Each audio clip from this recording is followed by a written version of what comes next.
Justin Grasso 2 hours agoOn Monday. For the first time since the dramatic Game 7 loss against the Toronto Raptors last May, the Philadelphia 76ers played in a postseason matchup.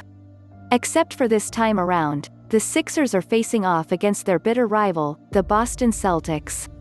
Heading into the year, the Sixers were expected to place higher than Boston within the Eastern Conference playoff picture, as Philly's roster on paper looked like it could make a legitimate run for the finals.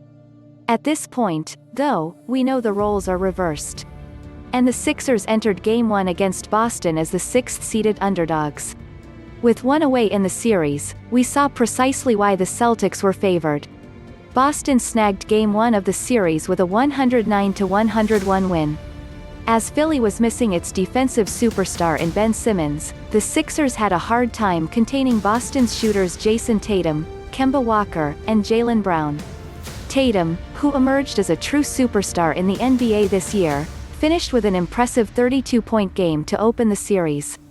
Meanwhile, Brown accounted for 29 points, while Walker put up 19.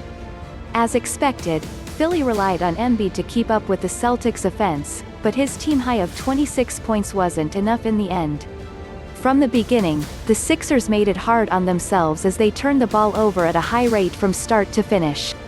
Through 3 quarters, the Sixers had 16 turnovers and finished the game with 18 total, which translated to 21 points for the Celtics. Despite a sloppy first half, the Sixers made things interesting in the second half as they did a better job defending and finding better ways to score. In the end, though, it wasn't enough for Philly to come away with a victory. Now, the Sixers will have to go back to the drawing board to figure out how they are going to counter the Celtics in Game 2, which is set to tip off on Wednesday.